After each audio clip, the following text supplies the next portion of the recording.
Filipenses 3, nós vamos ler o versículo 8, depois nós vamos ler o 12, 13 e o 14. Quem não trouxe Bíblia, vai colocar aqui, né? Isso. Diz assim a palavra de Deus, Filipenses capítulo 3, versículo 8. Sim, deveras considero tudo como perda por causa da sublimidade do conhecimento de Cristo Jesus, meu Senhor, por amor do qual eu perdi todas as coisas e as considero como refúgio para ganhar a Cristo e ser achado nele, não tendo justiça própria que procede de lei, senão a que é mediante a fé em Cristo, a justiça que procede de Deus baseada na fé. Eu não ia ler os outros não, mas eu vou ler. Versículo 10.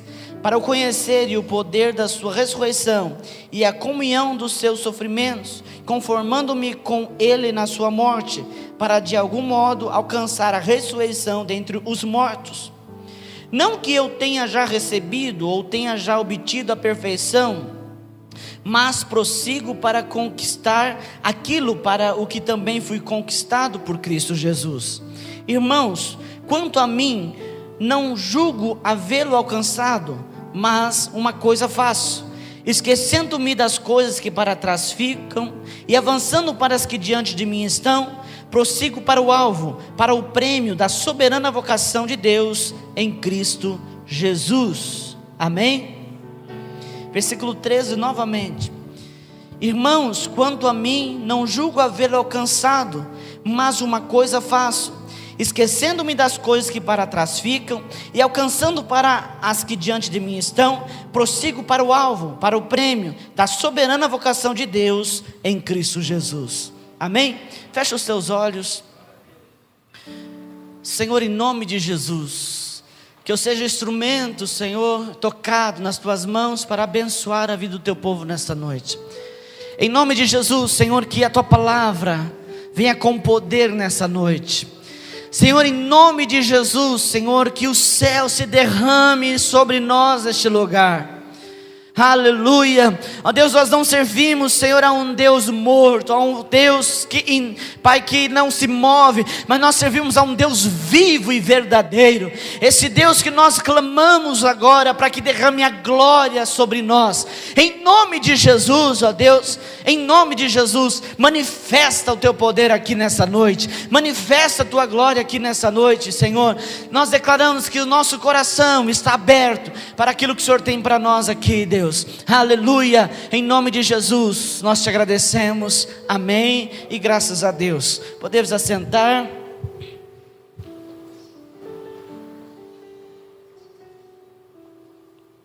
Glória a Deus.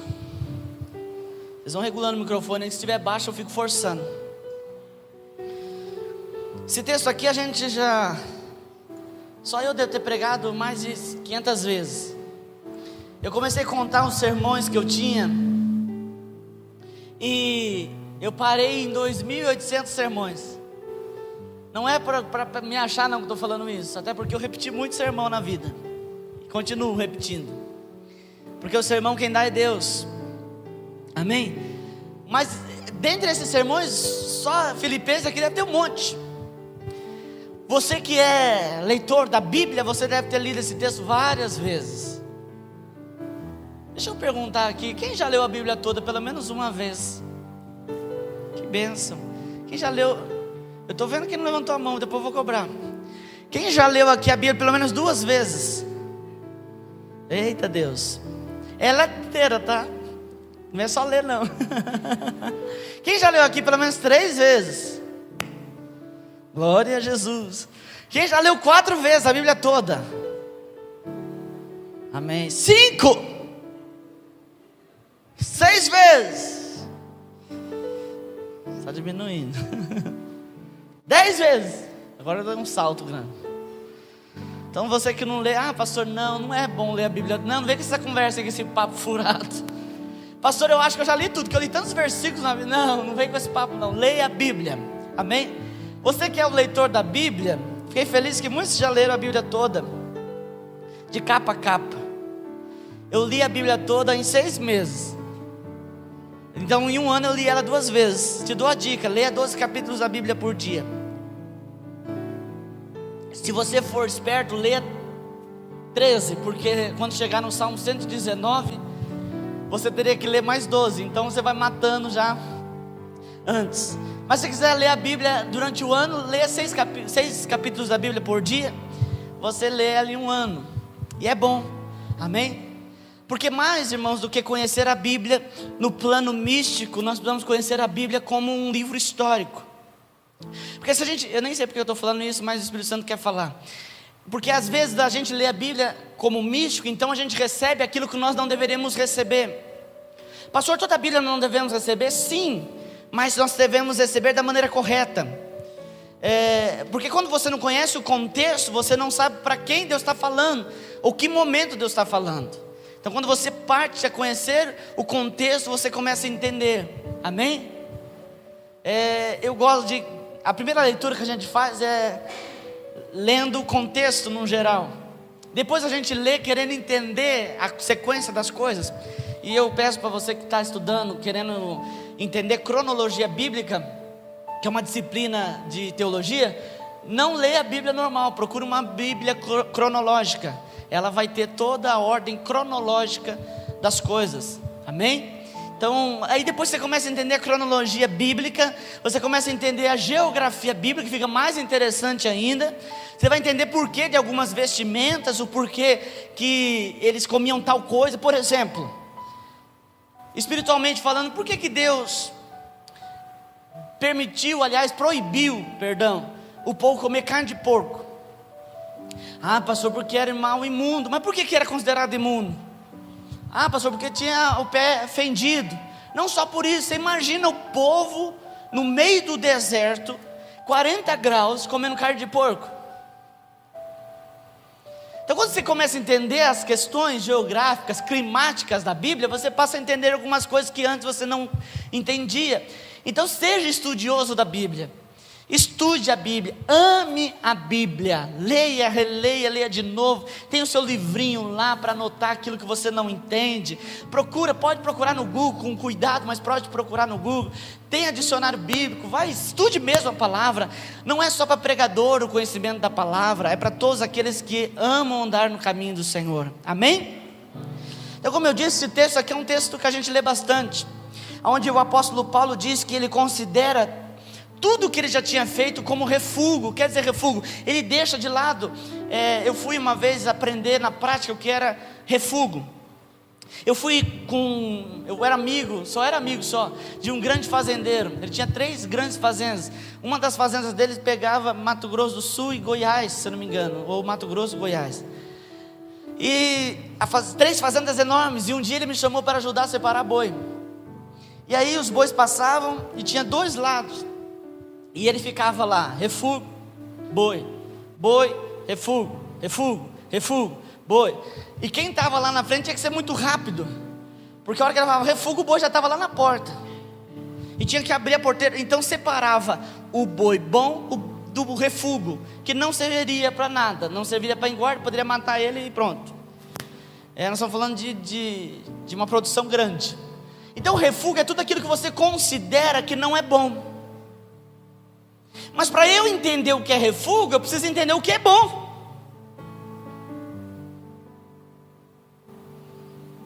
Eu e a pastora, nós estávamos indo para a igreja, nós estávamos lembrando, passou um golzinho quadrado do nosso lado, e nós estávamos lembrando do nosso golzinho quadrado.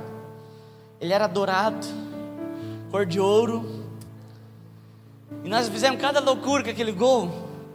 Uma vez nós saímos daqui de Nova Andradina, fomos para São Paulo, lá pela Castelo Branco, e andamos lá em São Paulo. Depois nós estávamos vindo embora esqueci a rodovia, a Anhanguera. E aí não sei o que aconteceu, nós estávamos querendo ir para Anhanguera, mas aí uma marginal lá dentro de São Paulo, Alagoas, nós tivemos que ir pela Via Dutra, quase lá perto do Rio de Janeiro. E nós saímos depois, não sei na onde, fomos no Rio de Janeiro. O golzinho foi com a gente para todo lugar, não deu um pingo de problema, era um carro bom. Mas aí Deus nos deu outro carro e foi melhorando. Hoje, se a gente entrar num golzinho, a gente vai considerar refúgio, porque a gente conheceu outra coisa. Então Para você considerar refúgio, você tem que conhecer algo superior àquilo que você vivia. O apóstolo Paulo diz assim que aquilo que ele tinha é considerado refúgio. Olha que o apóstolo Paulo tinha muitas coisas. Ele era muito estudioso, ele tinha muito conhecimento. Ele era um homem que andava junto com os filósofos, com os doutores da lei. Mas ele disse e considerou tudo como refúgio, porque ele entendia a supremacia, a grandeza do conhecimento de Jesus. Ele passou então a andar com Jesus, a servir a Jesus. E aí ele diz: olha, eu deixo as coisas que ficaram para trás e prossigo para o alvo, para aquilo que Deus tem para mim. Eu corro a carreira. Ele vai falar em outros textos que ele corre, que ele luta. E o que isso tem a ver com a gente?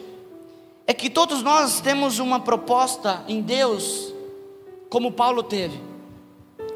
Todos nós temos uma proposta de Deus na vida. Eu tenho falado muito aqui esses dias sobre propósito. Deus, Ele não é um Deus de vários propósitos, Ele tem um único propósito. E quando Ele cria você, quando Ele cria a mim, Ele cria as nossas vidas baseadas neste propósito.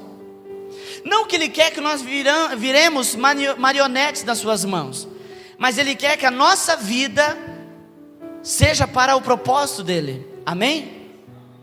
Quando nós estamos no mundo, não. No mundo é diferente. No mundo cada um segue a vida que deseja, faz como quer. Mas aqueles que estão no Senhor devem prosseguir para o alvo. Amém? O apóstolo Paulo entendia isso. E isso, irmãos, eu vou dizer para os irmãos que é uma das coisas mais difíceis da vida cristã. Se eu falar para você que ter fé é difícil, não é. Porque a fé é um exercício. Você passa a ter fé e essa fé vai aumentando e você vai colhendo os frutos da tua fé. Você vai vendo, então você vai obtendo mais fé. Você ouve um irmão testemunhando de uma cura, de algo milagroso, você se enche de fé. A fé não é difícil. O amor também não é. Quando eu entendo o amor de Deus, eu então passo a amar as pessoas assim como Deus me amou. Isso não é difícil. Agora, você entender o que Deus quer para você é uma das coisas mais difíceis. Porque, irmãos, o diabo sabe o potencial que existe em cada um de nós. O diabo sabe qual o potencial que existe em você. Olha para a pessoa que está do lado e diga assim: o diabo sabe o potencial que existe em você. A palavra de Deus diz lá em Gênesis capítulo 12 que Deus chama Abraão e lhe faz promessas. Ele diz: Abraão, sai da tua terra, da tua parentela e vai para a terra que eu te mostrarei. E o Senhor declara promessas: em ti e na tua descendência serão benditas todas as famílias da terra. Olha, uma promessa sobre alguém que não tinha filho. A promessa sobre um casal, Abraão e Sara, ou Abrão e Sarai, não tinha capacidade de ter filho, porque Sara era estéril. Abraão estava no meio da idolatria, e Deus chega para ele e lhe faz promessas, porque Deus não vê como o Senhor disse a Samuel: eu não vejo Samuel como vê o homem vê o exterior, porém eu vejo o coração. Ou seja, nós vemos, irmãos, aquilo que os nossos olhos contemplam, mas Deus vê o potencial que existe em nós.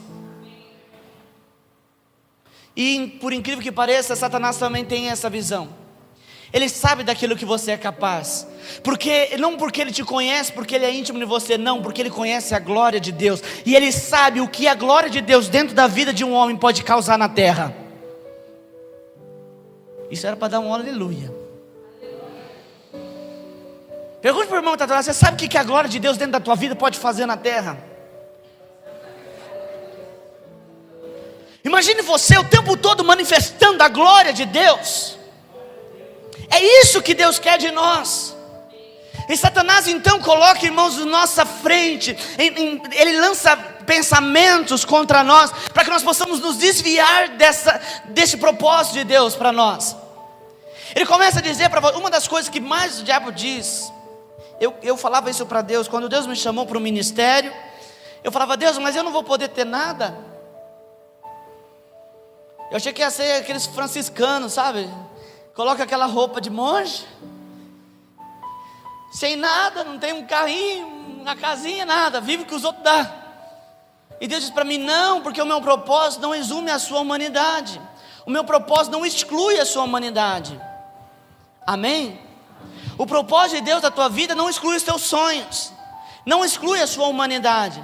O propósito de Deus engloba. A Bíblia diz assim: bem sei os pensamentos que tenho de vós, pensamentos de paz e não de mal, para vos dar o fim que o quê? Que vocês desejam. É o propósito de Deus entrando com o meu desejo, é o propósito de Deus junto com os meus sonhos. Quando a gente fala Deus tem um propósito, dá a impressão que eu tenho que excluir a minha vontade e viver só para Deus. Espiritualmente sim, mas naturalmente não. Amém? O apóstolo Paulo entendia isso. Só que como que eu vou caminhar para um propósito se eu não sei qual é esse propósito? Tem gente que acha que o chamado ele deve acontecer de forma milagrosa. Eu conheço várias pessoas que já estão velhas esperando Deus chamar eles para ser pregador. Eu conheço várias pessoas que já estão ficando gaga esperando que Deus chame eles para o ministério de adoração. Deus não vai chamar, vai dizer: ô fulano, eu preciso de você para pregar. Ô ciclano, eu preciso de você. Não, irmãos, a glória, a chama da glória de Deus vai arder no teu coração e você responde o chamado de Deus. Tem gente que está esperando Deus arrastar pela mão. Deus não vai arrastar para você fazer a obra. O Senhor certa vez se encontrou com Isaías, ou melhor, Isaías se encontrou com Deus. E ele já era profeta, mas Deus queria usar ele de forma diferente. E a Bíblia diz em Isaías capítulo 6: no ano em que morreu o rei Uzias, eu vi o Senhor assentado sobre um alto e sublime trono. Então disse eu: ai de mim, que sou homem de lábios impuros e habito no meio de um povo de impuros lábios. Então diz a palavra de Deus que o anjo voou, pegou debaixo do altar uma brasa viva e tocou nos meus lábios. E a palavra de Deus diz que o anjo disse a Isaías: a tua iniquidade foi tirada. E depois disso o Senhor disse: a quem enviarei? Quem há de ir por nós? Então disse eu: eis-me aqui, envia-me a mim. Amém? É você que responde o chamado de Deus. Você está entendendo ou não? Diga para a pessoa que está do lado: é você que responde o chamado de Deus. Uma das coisas que sinaliza o que Deus tem para você é o dom. Não que o dom seja chamado, mas o dom está a serviço do chamado. Quando a minha família inteira é de tocador de viola. Meu pai tinha dupla sertaneja, já apresentou, lembra da Porteira do 8? Tinha umas mulheres que ficavam assim, ó. Lembra? Meu pai cantou lá na Porteira do 8. Acho que é um programa que tinha na Cultura. Meu pai fazia sucesso até. Ele era como Milionários da Rica, ele andava com uns ouros assim, tudo artificial. Acho que eu puxei um pouquinho dele, desse negócio, gosto de ouro também. E aí, irmãos, toda a minha família é de músico. As minhas irmãs também tinham uma banda em São Paulo, lá na capital. Elas cantavam, faziam bastante show. Era dupla sertaneja, as duas usavam jardineirinha, bonitinha. Então, sempre quando se reunia a família, eu nunca cantei. Mas não era porque eu não sabia. Aliás, as pessoas nem sabiam se eu sabia ou não, porque a timidez era tão grande que eu não conseguia colocar minha voz. E um dia, eu não estou falando daqueles cantores que saem cantando, não. Nossa família é certinha, sabe dividir voz, até a quinta voz. E aí, nós começamos a cantar. Meu pai começou a ensaiar como chama aquele negócio que a pessoa vai na casa com bandeira? Santo Reis. Aí meu pai começou a cantar, ensaiar Santo Reis. Aí começou, 25 de dezembro. Aí a hora que chegava, que nasceu o menino Deus, foi numa noite de Natal. A hora que falava numa noite de Natal, dividia as vozes. E estava faltando uma voz. Meu pai falou, está faltando a terceira voz aqui. Aí ele olhou para mim, meio bêbado, ensaiando Santo Reis bêbado. É a coisa mais linda. Ele olhou e disse assim, olha, você vai fazer essa voz. E aí eu coloquei o som da minha voz. E aí gostaram. Aí todo mundo começou a querer que eu cantasse essa voz do Santo Reis. Depois começaram a fazer eu cantar aquela música do Stone Chororó. Não, aquela música do... Como chama os filhos dele? Chororó? Ó, vocês estão sabendo, eu só fiz para pegar. Sandy Júnior, aquela do que foi no meio do mato lá, no Jamelão, não sei o que, mandaram eu cantar. Mas eu nunca quis seguir isso. Isso aí é para pessoas inibidas, não é? A minha irmã, por exemplo, ela é mais para frente que para-choque de Toyota. Ela sempre gostou de estar na frente. A minha outra irmã ficava para trás e ela, oi gente, boa noite, fazia todo aquele negócio. Na época tinha comício e elas faziam sucesso. Eu nunca gostei disso. Mas quando eu me converti, Deus meio que me incomodava sobre tocar. Eu nunca tinha pegado o violão do meu pai, até porque o violão para ele era algo sagrado. Mas eu nunca, às vezes quando eu batia lá nas cordas, nada me chamava atenção. Mas quando eu me converti, Deus me incomodou para me tocar. Na época meu cunhado era professor de violão, é até hoje, tem uma escola. E aí eu disse para ele, você não me ensina? E foi algo tão de Deus, irmãos, que era uma vez por semana a aula. Eu fiz um mês de aula. Não que eu toque, tá? Mas um mês de aula eu já comecei a tocar. E eu cantava. E nunca ninguém tinha chamado para nada. Quando eu aprendi, nesse um mês, 4 aulas, eu compreendi tocar Parabéns para Você. E aí, daqui a pouco, quando alguém ficou sabendo que eu tocava, eu falava, olha, Altair, nós precisamos lá no culto, lá na Vila Fulano e tal. Irmãos, acontece o seguinte nas igrejas grandes. Todo mundo quer ir na sede. Mas nas igrejas de vila ninguém quer ir. Os músicos mesmo, tem uns 10, 20 músicos na igreja sede, mas ninguém quer ir nas congregações.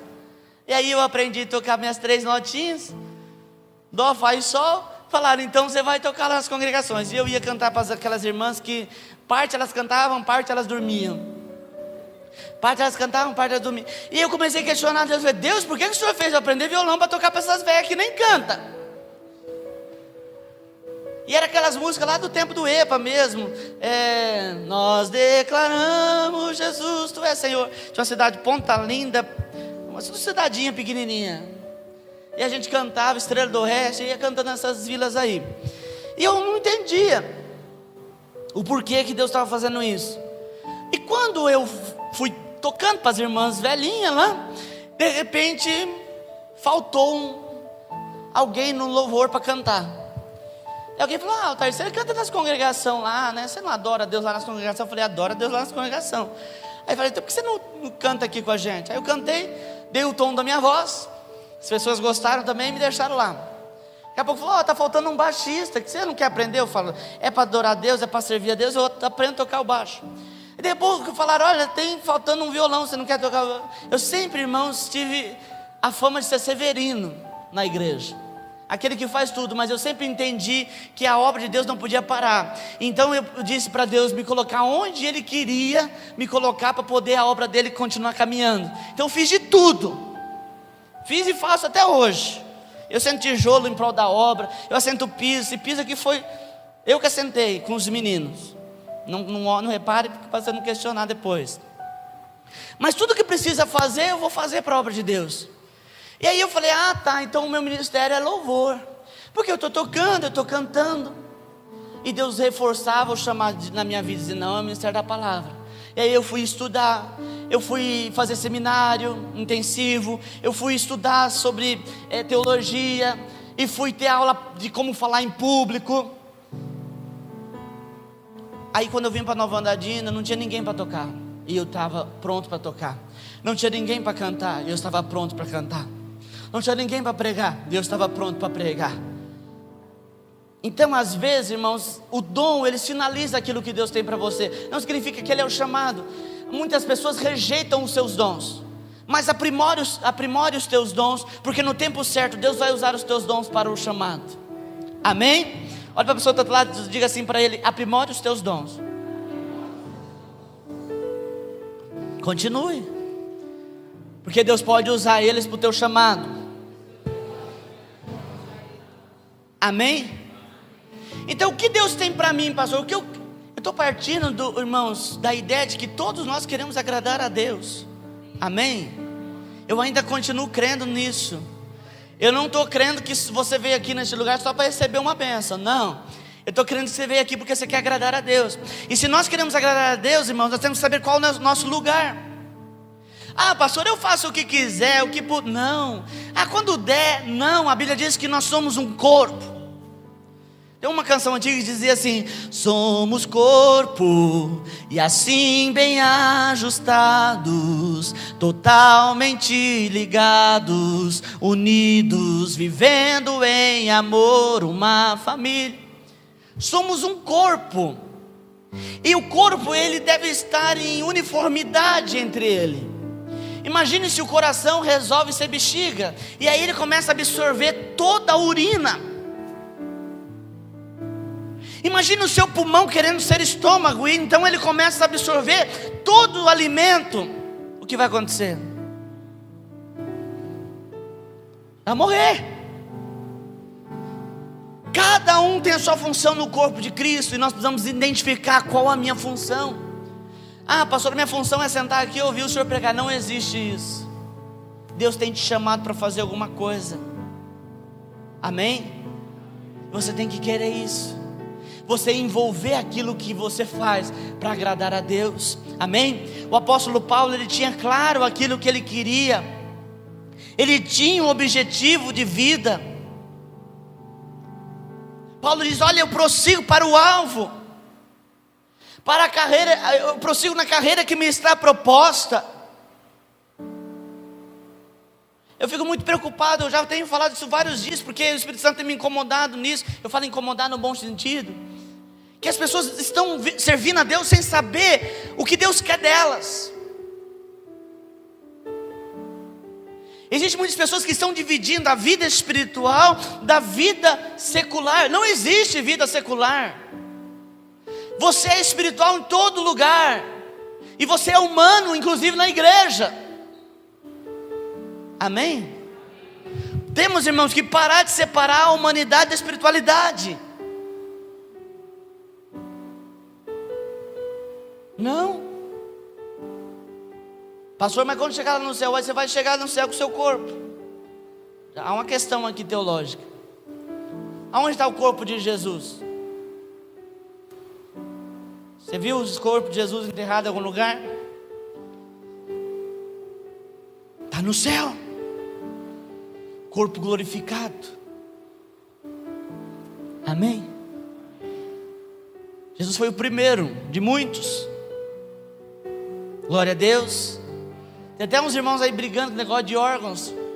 Vamos deixar para um assunto aí de escola bíblica. O que Deus tem para fazer através de você? A gente muitas vezes pensa: o que Deus tem para fazer em mim? Deus, o que o Senhor vai fazer na minha vida hoje? Tem gente que acorda e diz: Deus, e aí, o que vai ser a bênção hoje? Qual o milagre vai ser hoje? Mas você já pensou em mudar a sua oração? Deus, o que o Senhor quer fazer através de mim hoje? Ah, pastor, mas aí Deus vai fazer as coisas dele e as minhas. Buscar em primeiro lugar o reino de Deus e a sua justiça, e as demais coisas. A Bíblia, o próprio Deus diz: demais coisas vos serão acrescentadas. Amém? Você precisa entender qual o seu propósito nessa terra, querido. A média de vida, irmãos, do brasileiro é 75 anos. Sabe quantas semanas dá isso? 3.900 semanas. 3.000. Quando eu li isso, eu falei 3.900 semanas. Nossa, é bastante. Daqui a pouco eu falei: não, não é não. Não é não, porque já foi metade. Da minha vida já foi metade. As semanas, irmãos, vão passando, e hoje, inclusive, está passando mais rápido, parece. Será que é só eu que tenho essa sensação? Que o tempo está passando mais rápido? E será que a nossa vida tem glorificado a Deus? Será que eu tenho feito alguma coisa onde Deus está incluído? Ou será que eu tenho corrido apenas atrás dos meus planos, atrás de me enriquecer? É, pastor, que a gente tem que juntar dinheiro, você sabe como que é? Eu vou aposentar daqui a um tempo, e aí eu preciso curtir minha vida. A Bíblia chama, sabe o que essa pessoa? A Bíblia chama de louco. As pessoas que ficam trabalhando para guardar dinheiro, para juntar dinheiro, para aumentar a casa, para trocar de carro, a Bíblia chama de louco. Porque a Bíblia faz, irmãos, uma comparação com um homem que entesourou muitas coisas, fechou o paiol de tanta coisa, tantos tesouros. E o Senhor diz: louco, nessa noite pedirão tua alma. Ou seja, hoje você morre.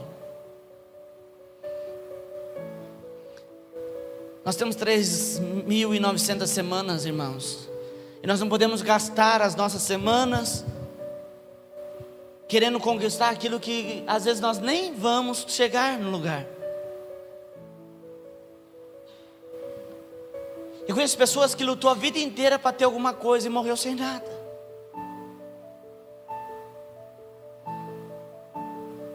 Eu estou falando aqui, irmãos, que querer alguma coisa, que almejar coisas não é de Deus. Não estou dizendo isso. Estou falando que nós não podemos colocar toda a nossa energia nisso, todo o nosso foco nisso, porque isso não nos levará a lugar nenhum.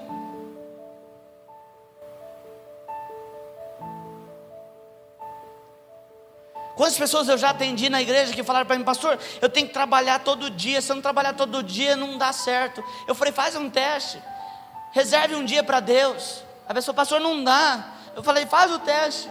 E a pessoa, com muito custo, reservou um dia para Deus. Mudou a vida financeira da pessoa. Por que você acha que Deus instituiu o dia do descanso? Um dia nós temos que deixar para Deus. Existe algo que o crente ainda não entendeu totalmente, que está na Bíblia. Se você perguntar se entendeu sobre oferta, ele entendeu. Se você perguntar se ele entendeu sobre dízimo, ele entendeu. Mas sobre primícia, os crentes ainda estão morgando, como dizia o povo da minha terra. A Bíblia diz assim, que o povo, a primeira cidade que o povo conquistou foi Jericó. E o Senhor disse que de Jericó nada deveria ser tirado. Mas Acã, diz a Bíblia, pegou algumas coisas de Jericó, e por isso o castigo veio sobre ele. Morreu Acã e toda a sua família. Mas a lei da guerra em Levíticos dizia que quem conquistasse uma cidade tinha direito ao despojo. Mas por que em Jericó não poderia pegar o despojo? Porque era primícia.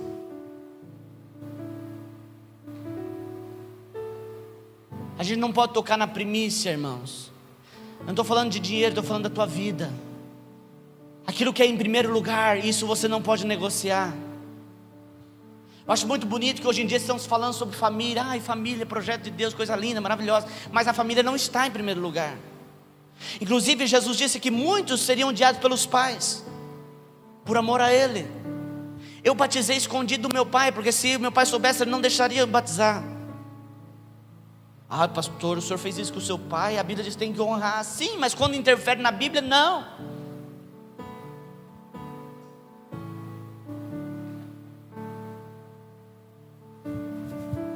Não negocie a sua primícia.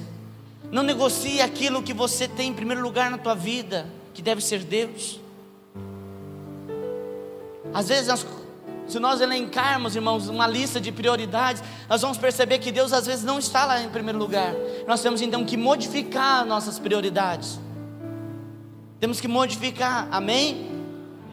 Porque eu tenho que ter um plano de vida, que Deus está no negócio. Como que você sabe que o seu plano inclui o propósito de Deus, ou está no centro da vontade de Deus? É simples. É se a tua vida, o seu projeto glorifica a Deus. É fácil fazer esse teste.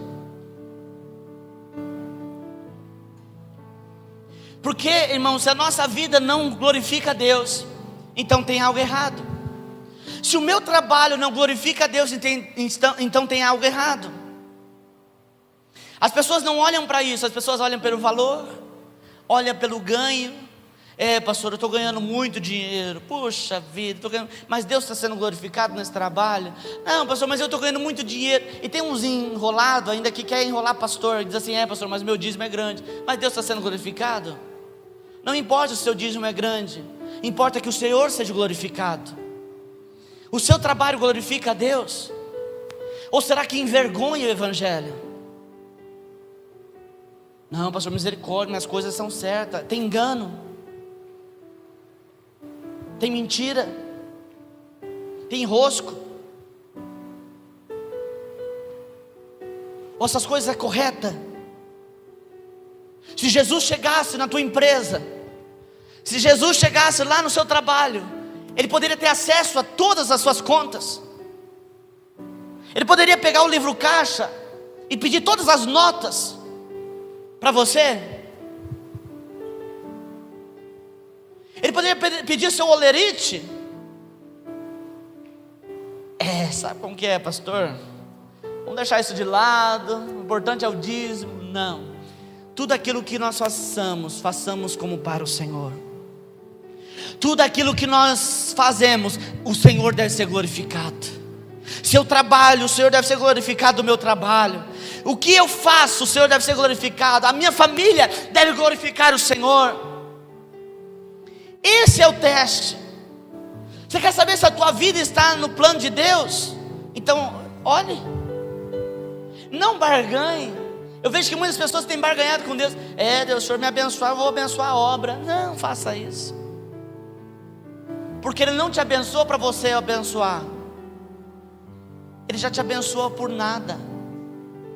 Se nós pensarmos, nós já estamos, irmãos, com dívida com Deus. Nós só não temos dívida porque Jesus já pagou o preço. Mas se Jesus não tivesse pago o preço, nós estaríamos ainda com dívida.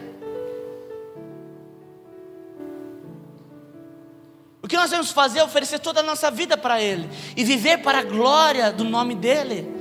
Você está entendendo? Você precisa entender isso. Paulo, ele sabia, irmãos, o que ele queria. Ele sabia que a vida dele glorificava a Deus. Ele não andava vagueando. Quando o seu trabalho, quando aquilo que você faz não glorifica a Deus, você fica rodando em círculo. A Bíblia diz que o povo de Israel ficou caminhando no deserto durante 40 anos. A trajetória seria curta, mas eles demoraram 40 anos, porque Deus não estava glorificado na vida deles. A primeira coisa que eles fizeram foi lembrar do Egito, porque lá não tinha o que eles queriam, e o que eles queriam estava no Egito. Quando Moisés sobe para um monte para orar a Deus, eles constroem um bezerro de ouro e adoram o bezerro de ouro. Eles murmuram contra Deus. Quando a sua vida não glorifica a Deus, não é castigo, não, é porque a vida assim é. Quando a sua vida não glorifica a Deus, você começa a vaguear, diz a Bíblia. Coloca aqui para mim, Jeremias 4:1.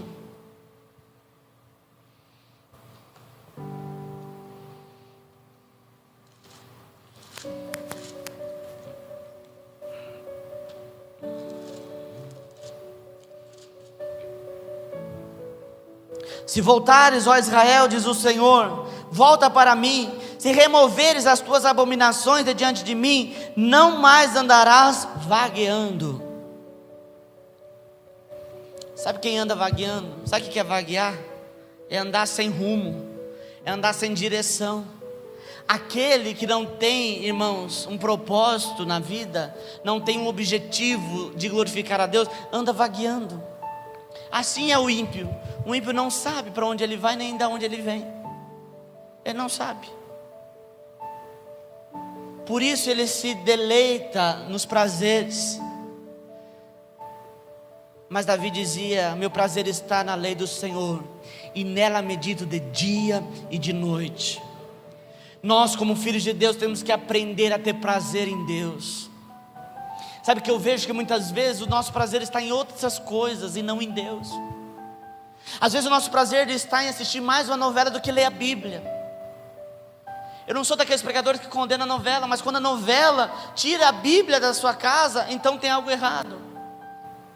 Se, irmãos, você fazer qualquer outra coisa é mais gostoso do que orar, então tem algo errado. Tem algo errado comigo, tem algo errado com você. Nós precisamos encontrar esse lugar. A Maria Clara, ela fica na creche o dia inteiro quase. E lá tem duas tias muito amorosas. Lá tem brinquedo. Lá tem um pátio assim que ela pode fazer o que ela quiser, não tem perigo nenhum. Ela pode gatinhar, ela pode andar, ela pode gritar, ela pode fazer tudo. Lá em casa ela apanha de mim quase todo dia. E sabe o que ela faz quando eu apareço no portão da creche?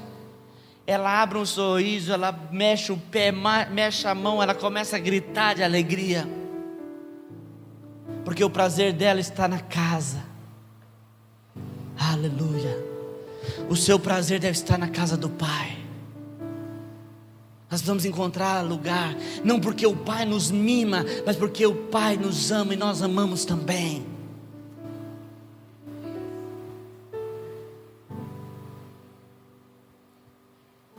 Eu fico triste que eu tenho visto os jovens sem amor à obra. Se for para exortar, vamos exortar. Quando eu me converti, não porque eu sou melhor, mas vou falar da minha geração, porque meus amigos compartilhavam da mesma ideia. Quando nós nos convertemos, nós queríamos retribuir esse amor. Irmãos, eu não saí da igreja. Eu passei a minha juventude toda dentro da igreja. Eu trabalhava, eu entrava no serviço 7 horas, saía 6 horas da tarde. Quando eu não estudava, eu ia 6 horas, eu ia para a igreja, saía da igreja meia-noite, ensaiando. Ora acompanhado, ora sozinho. Quando não, a gente orava. Essa leitura bíblica de 12 capítulos por dia, eu fiz junto com um amigo, para ele me cobrar e eu cobrar ele. Eu dizia assim: o que você leu hoje? Aí ele falava, você é isso aí, falava outras coisas, para não auto-sabotar, a gente se unia. A gente ia para a igreja ler, e a gente lia em voz alta. Quantas vezes os vizinhos da igreja batiam e falavam: já tá bom, gente, vai embora para casa. E eu saía da igreja meia-noite, chegava em casa meia-noite e meia, ia comer alguma coisa, uma e pouco da manhã, para eu acordar 6 horas no outro dia. Eu tenho visto que hoje em dia há um sono demoníaco sobre os jovens. E a Bíblia diz: jovens, sois fortes.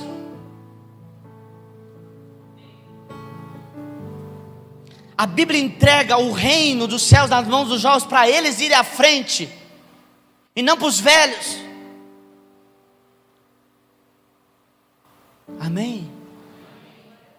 Nós temos que orar, irmãos. Orar pela juventude. Está entendendo? Provérbios 27, 8.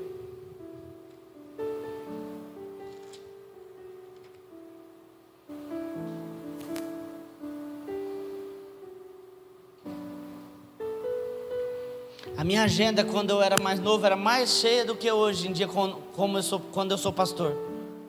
Eu visitava velhos no hospital. Eu orava. Eu era doido para andar na rua e achar um demoniado para me expulsar o demônio dele. Pastor, misericórdia, cruz credo. Pois é, eu chegava, andava na rua e falava: Senhor, manifesta um demônio em alguém aqui que eu quero orar hoje. Eu saía do culto de libertação querendo expulsar todo demônio que eu via na rua. Eu com 14 anos de idade, eu batia a mão na cabeça das pessoas e falava: sai demônio! E o demônio manifestava e eu mandava embora. Não podemos, irmãos, entrar no sono do diabo. O diabo, todas as vezes que ele encontra uma geração, ele quer matar essa geração. Foi assim com Moisés.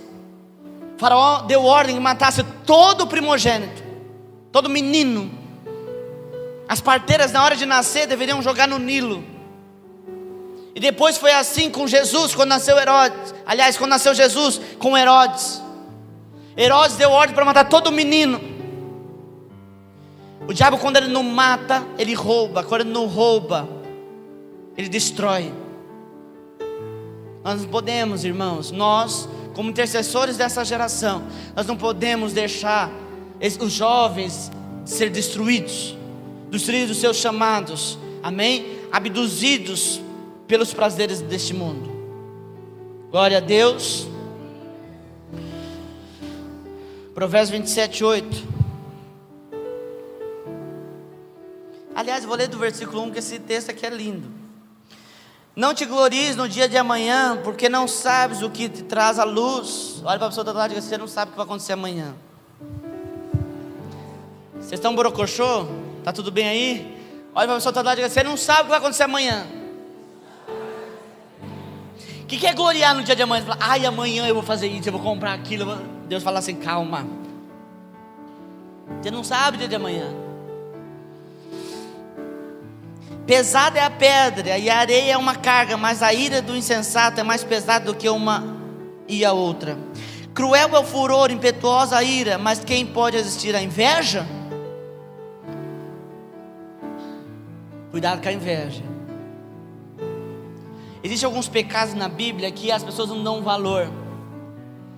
Não que pecado tem que ser dado valor, mas até porque pecado não tem tamanho, mas tem consequências diferentes. A inveja tem uma consequência absurda, e a rebeldia, a Bíblia diz que a rebeldia é como o pecado de feitiçaria. A pessoa que fica batendo o tambor no terreiro de Umbanda, Quimbanda, Candomblé, é a mesma coisa a da pessoa que é rebelde, que rebela contra o pastor, que rebela contra o pai, que rebela contra a mãe, a mesma coisa. Tudo bem? Versículo 6, aliás, versículo 5: melhor a repreensão franca do que o amor encoberto. Tem muita gente que não gosta de ser repreendido, mas é melhor ser repreendido de maneira franca do que aquele amor que você acha que as pessoas estão te amando, na verdade estão te esfaqueando pelas costas. Tem gente que gosta de carinho, gosta de amorzinho, gosta que todo mundo passe a mão na cabeça e não gosta de ser repreendido. Uma pessoa que não gosta de ser repreendida é uma pessoa que não gosta de crescer. Uma pessoa que não gosta de ser repreendida é uma pessoa que não gosta de ir para frente. Todo mundo precisa de repreensão, porque nós somos seres humanos. Amém? Por isso que nós precisamos viver sob cobertura espiritual.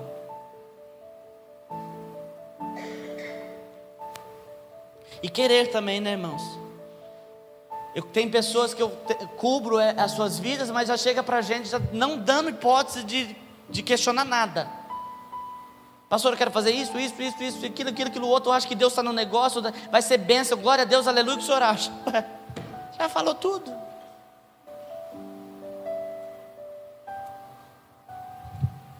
Vamos lá. Leais são as feridas Leais são as feridas feitas pelos que amam, porém o beijo de quem odeia são enganosos. A alma farta pisa o favo de mel, mas a alma faminta, todo amargo é doce.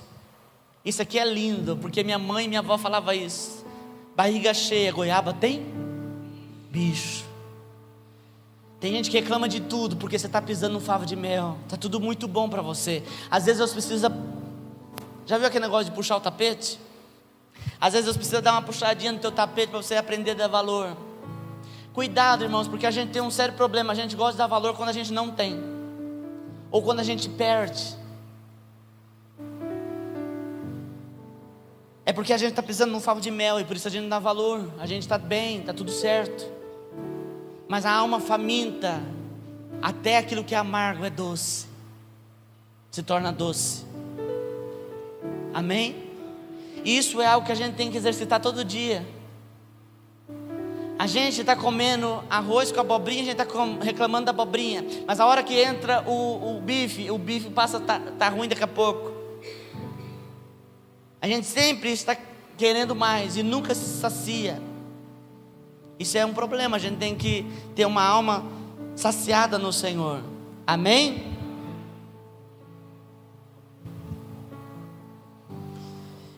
Qual ave que vagueia longe do seu ninho, tal é o homem que anda vagueando longe do seu lar.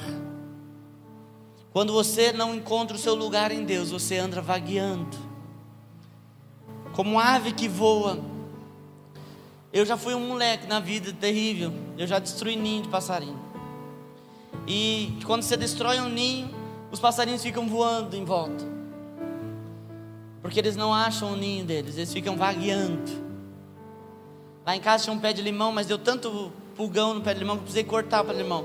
E tinha um ninho de pomba lá que já há vários anos as pombas desciam lá naquele ninho e criavam. E aí, como não tinha pomba, não tinha nada, eu cortei. Mas virou um tempo as pombinhas voltaram para fazer o ninho e o ninho não estava lá. E elas ficavam, eu acendia a luz de noite, elas estavam lá, no pé da telha. Eu passava de meio da tarde, elas estavam lá no pé da telha. Você não precisa ficar vagueando, você tem um lugar no Senhor. Encontre esse lugar no Senhor. Amém? Glória a Deus. Já estou encerrando. Pergunte para a pessoa que está do lado: qual o seu alvo?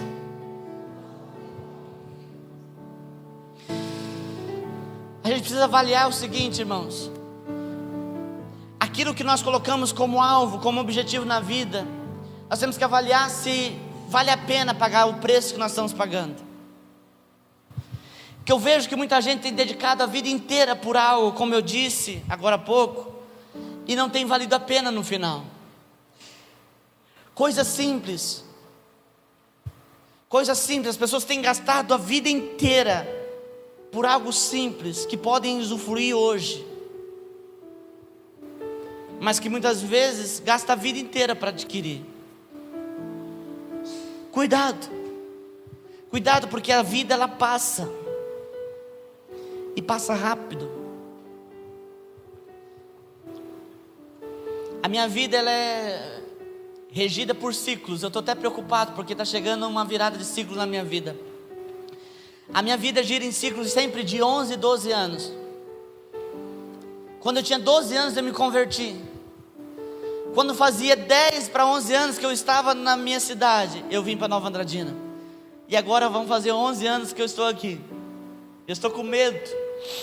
O que Deus tem para fazer na minha vida?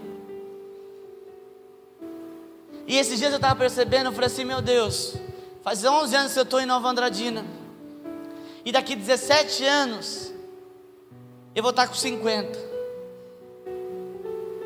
Esses 11 anos aqui na Nova Andradina passaram muito rápido, e eu tenho certeza que esses 17 passarão mais rápido ainda. E eu não fico com medo de envelhecer, eu só fico com medo, irmãos, de a minha vida não agradar a Deus. De eu chegar lá no céu e Deus perguntar: quais são as tuas obras? E eu oferecer um monte de palha para Ele. A Bíblia diz que todas as obras passarão pelo fogo: obras de palha, obras de pedras preciosas, obras de ouro, obras de prata.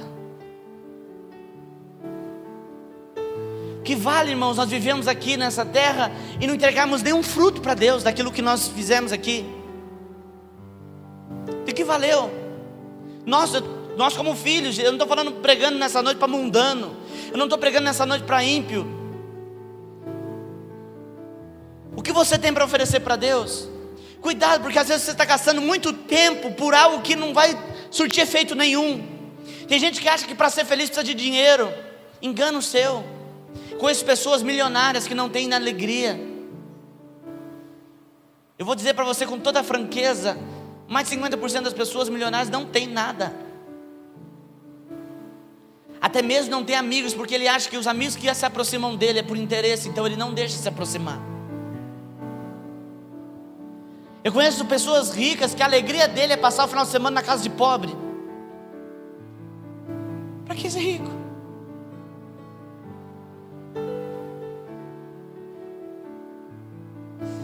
Para que ser rico? O que você tem feito da tua vida? O que você tem feito? Para o que você tem trabalhado? Você tem trocado o seu trabalho pelos teus filhos? Ou você tem trocado os seus filhos pelo trabalho? Você acha que isso vale a pena? É, pastor, porque eu sou provedor. Mais do que prover alimentos, você precisa prover amor na tua casa. Você precisa prover Deus na tua casa. A Bíblia diz que o homem é um sacerdote do lar.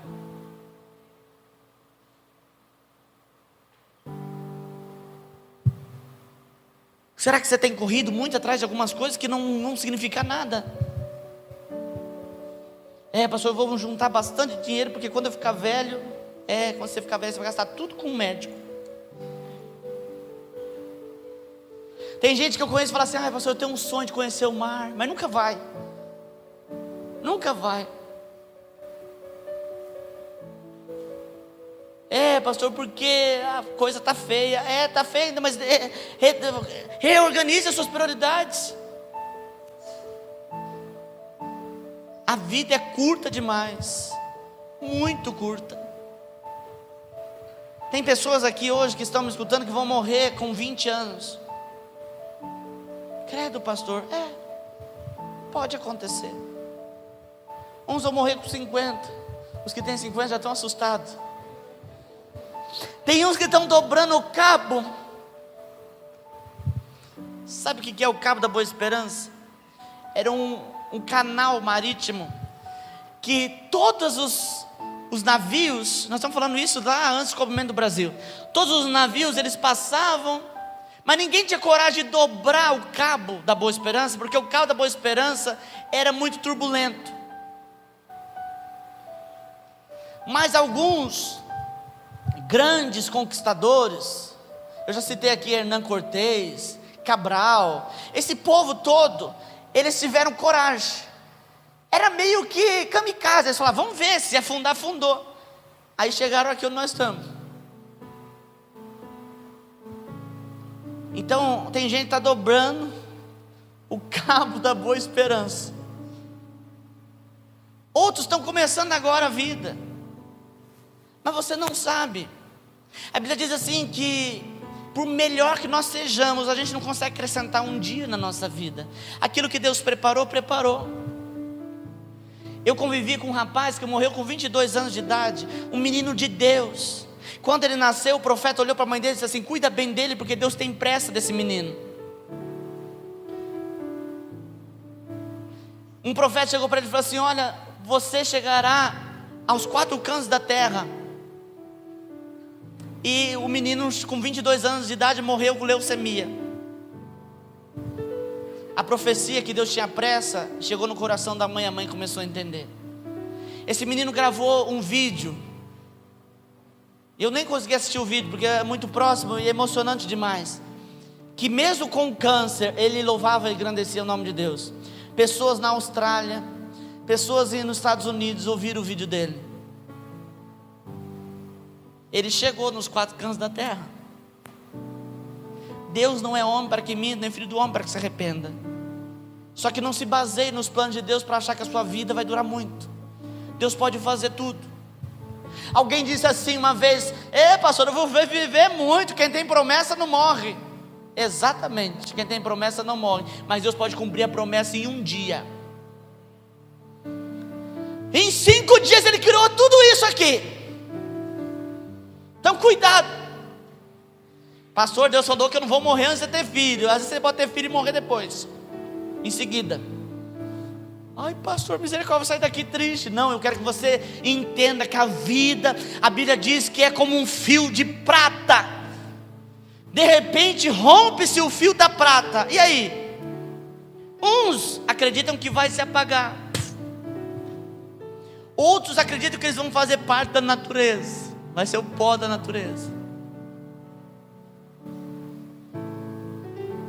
Tem gente que até manda cremar para, olha, já deixa avisado para a igreja, não me crema, não me deixa tirar nenhum órgão meu, hein?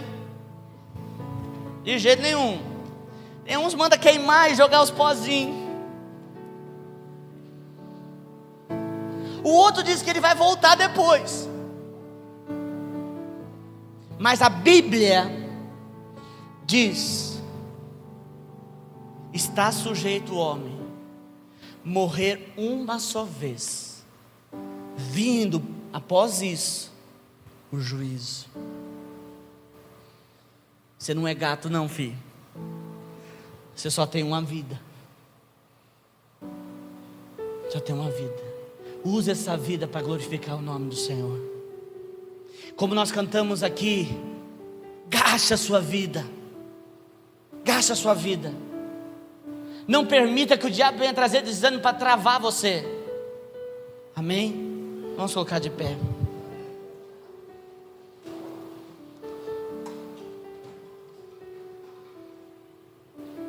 Feche os seus olhos. Aleluia. Glória te damos, Senhor. Aleluia. Engrandecemos o teu nome. Feche os seus olhos.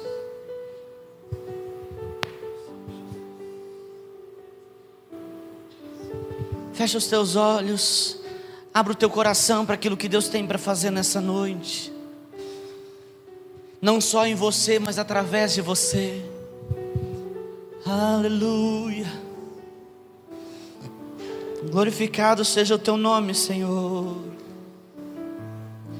É momento de você perguntar para Deus: Deus, o que o Senhor quer fazer através de mim? O que o Senhor quer fazer, Deus, através da minha vida? Pergunte para Deus nessa noite. Abra o teu coração. Abra o teu coração para aquilo que Deus tem. Abra o teu coração para aquilo que Deus quer fazer, para aquilo que Ele quer derramar, para aquilo que Ele quer agir. É momento de abrir o teu coração, querido.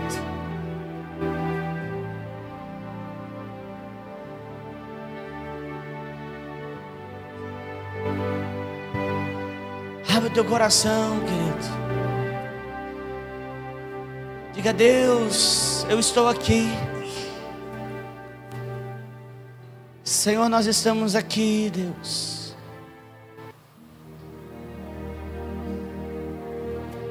Senhor, nós estamos aqui, Deus, e nós queremos nos colocar diante de Ti, Senhor, para que o Senhor venha sobre nós, Deus, com o peso da Sua glória, Senhor. Nós não queremos, Senhor, gastar a nossa vida, Senhor, com coisas que não vão trazer nenhum resultado. Nós não queremos desperdiçar a nossa vida, Senhor. Nós queremos viver, Senhor, para a honra e glória do Teu nome. Nós queremos, Senhor, que a nossa vida glorifique a Ti, Deus. E nós nos colocamos na brecha nessa noite e pedimos: Senhor, faça como Tu queres. Faça como Tu desejas, Senhor. Senhor, nos levante em Ti, na Tua obra. Nós nos colocamos, Pai, disponíveis para Ti, Senhor. Senhor, que a nossa vida, os nossos planos, Senhor, não seja apenas, Senhor, para satisfazer a nossa vontade, mas que a Tua vontade, Senhor, seja, Senhor, o centro de todas as coisas. Aleluia. Aleluia, Deus. Nós glorificamos o Teu nome, Senhor. Exaltamos o Teu nome, Deus. Abre o teu coração, Senhor, nessa noite, querido. Peça para Ele, Senhor, o que o Senhor quer de mim, o que o Senhor deseja de mim, Senhor. Peça para Ele. Peça para Ele nessa noite. Revela a Tua vontade, Senhor. Revela a Tua vontade, Senhor. Revela a Tua vontade em nós.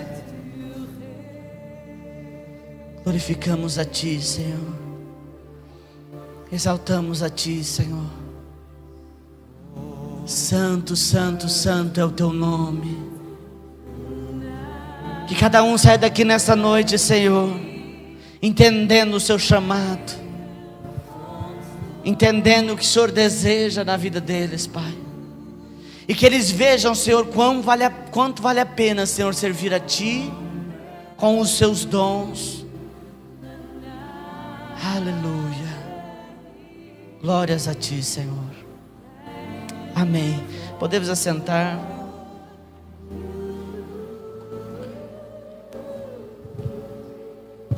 Nós já vamos encerrar. Coloca o gasofilaço aqui para mim, por favor.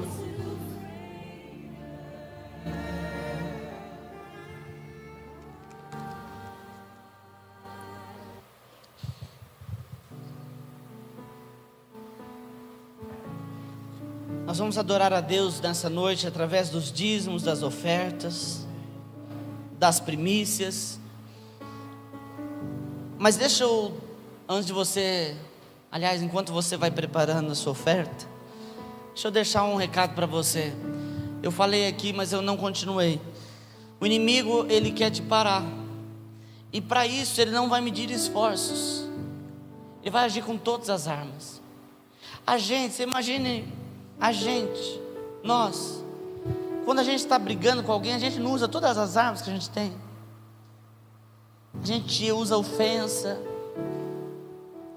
a humilhação. Se não for o Espírito Santo nos segurar, a gente não humilha a pessoa. Você imagina o diabo, que ele conhece todas as armas que te ferem. Não permita que ele encontre lugar na tua vida. Não está falando aqui uma pessoa que super lidar com isso. Não, todo dia eu preciso aprender de Deus. Eu preciso dizer não ao diabo. Não toca nos meus sentimentos, não toca nas minhas emoções. Todo dia, porque ele tenta, mas nós resistimos. A Bíblia diz: resistir ao diabo e ele fugirá de vós. Amém? Glória a Deus. Vamos ofertar ao Senhor. Pega o seu dízimo, a sua oferta. Eu quero orar por você. Senhor, em nome de Jesus, eu abençoo o dizimista, eu abençoo o ofertante. Que o Senhor abre as portas do céu sobre os teus filhos, que haja uma colheita extraordinária. Que eles escolham, Senhor, conforme a tua palavra, a 30, a 60 e a 100 por um, Senhor. Em nome de Jesus, repreenda o devorador. Repreenda, Senhor, o gafanhoto migrador, cortador, a lacusta. Em nome de Jesus, repreenda agora, Senhor. Que os teus filhos sejam prósperos e abençoados no Senhor. Em nome de Jesus. Amém. Quem for ofertar, dizimar, coloca aqui no gasofilácio. O irmão Gabriel vai estar ungindo.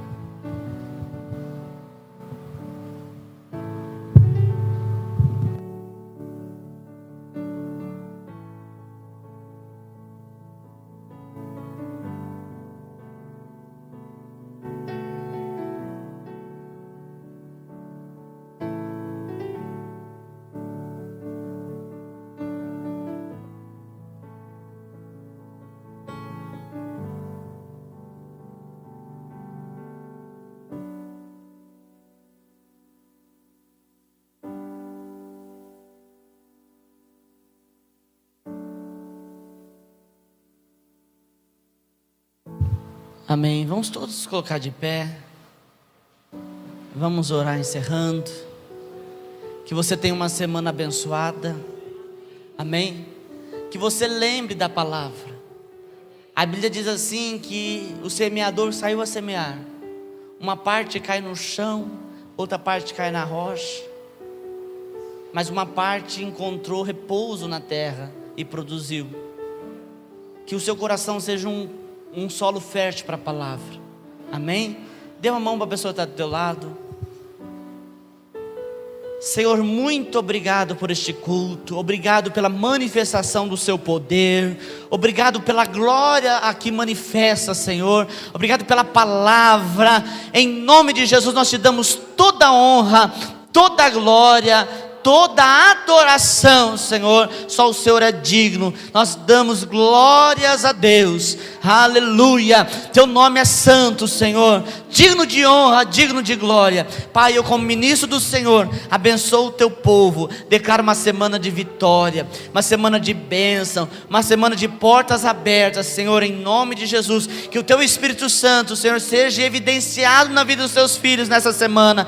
Que eles escolham, Senhor, aquilo que o Senhor tem para a vida deles. Que eles entendam o chamado, Senhor, em nome de Jesus. E agora, irmãos, que a graça do nosso Senhor e Salvador Jesus Cristo, o amor de Deus, nosso eterno Pai, e que as doces consolações do Espírito Santo possam estar com os irmãos e com todo Israel de Deus parado na face da terra. E a igreja que aguarda a vinda de Jesus, diga amém. Que Deus te abençoe. Glória a Deus, aleluia. Cumprimente o irmão, a irmã com a paz do Senhor.